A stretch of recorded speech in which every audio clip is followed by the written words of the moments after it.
You might have heard people tell you Python is an interpreted language. You give Python interpreter your source code and boom, the interpreter spits out the output. However, this might be a little bit confusing, but Python does compile your code. Instead of that one step to get from the source code to the output, Python compiles your source code into an easier format, bytecodes, for the Python virtual machine. Then the interpreter program consumes the bytecode and acts on it. So, how does your computer run any program at the most basic level? There are two components that are relevant, the processor and the CPU. The code that the processor runs is going to be stored in the memory as instructions. These instructions will be just a bunch of ones and zeros, and by the way, ones and zeros are nothing but voltages on transistor. The memory stores instructions and data. Now it's worth mentioning that these instructions are specific to the processor. We call this the instruction set architecture.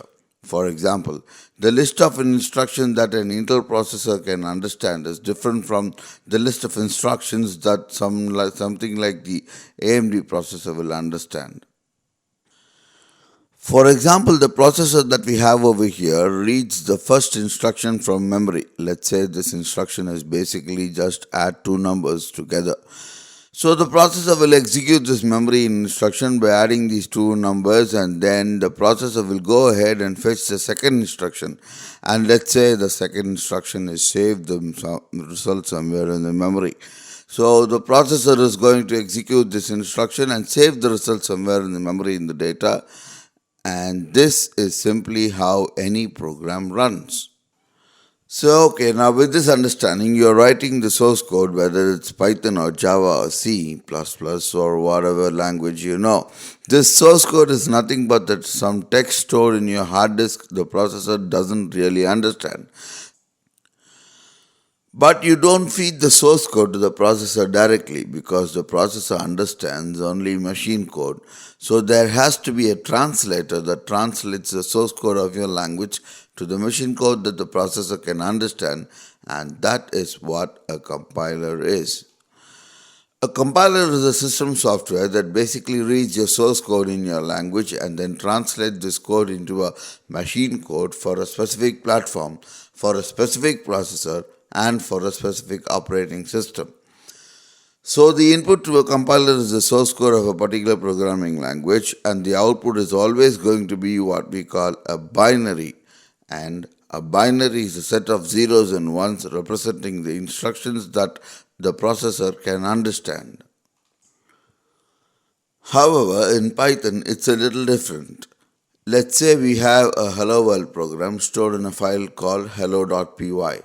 So if you want to run this program on your terminal, what you would do is you would say Python or the Python then followed by the file name which is hello.py.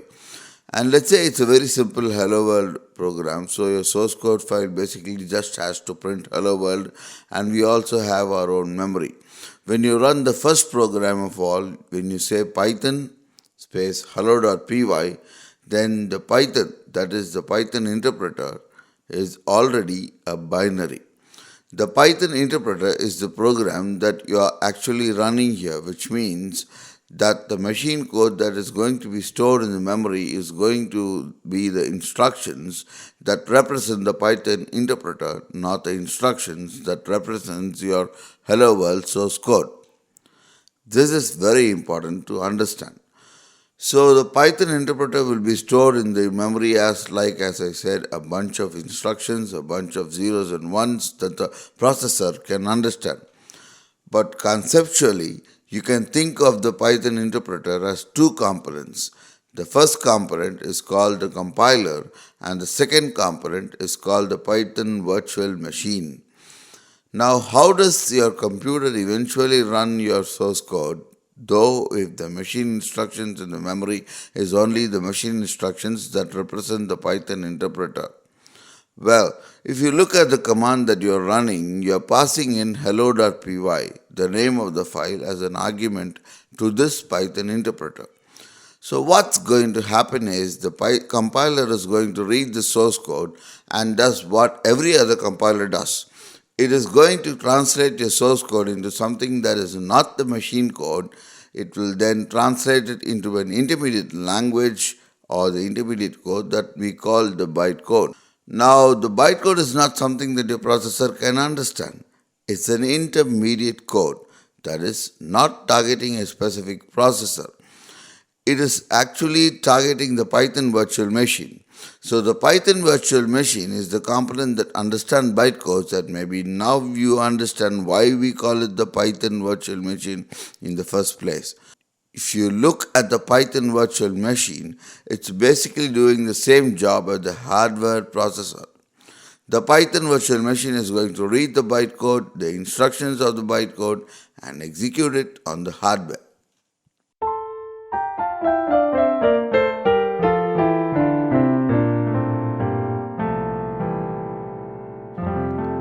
Okay, now let's take some examples to try the further understanding of these concepts.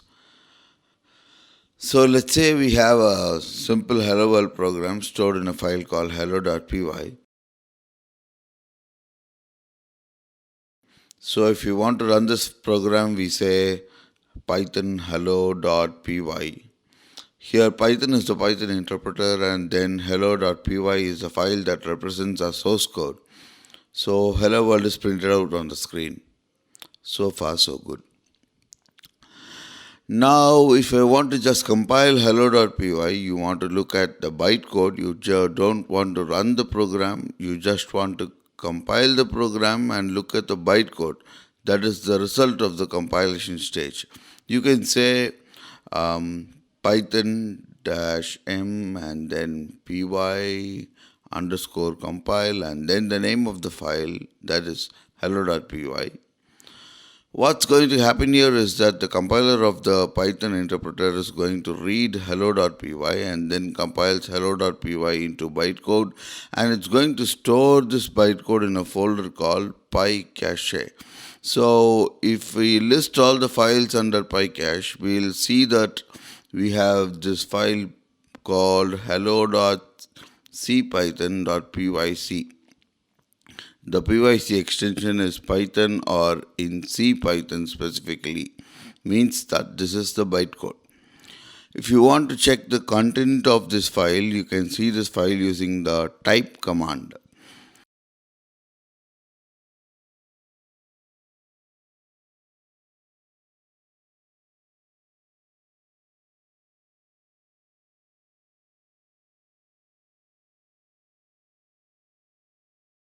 You can see here some meaningless symbols and writings. That is a binary file, which means it's storing ones and zeros, and that's why it doesn't really show on the screen. You can see some stuff. You can see hello world, because you'd imagine hello world will be somewhere in the translated bytecode. But most of the file is basically just zeros and ones that you can't even output on the screen. And by the way, type is for Windows, but the command cat works if you're on a Linux or a Mac system. So this is the bytecode, and the Python virtual machine can understand this. If you give this to the PVM, the machine will translate this into actual instructions that run on your processor. Now, if you want to get a human readable version of this bytecode, what you could do is you can say Python and then -m and then dis, which stands for disassemble, and then the name of the file, which is hello.py. So in this case, we get a bunch of instructions. Each instruction of these instructions is a bytecode instruction that the Python virtual machine can understand and can execute on your hardware. So these commands probably you will not need to use during your career, but if you like to understand how things work under the hood, then you need to always play around with these things, and if you will get a better understanding of how Python works. Alright, that's all for now. Thank you for watching.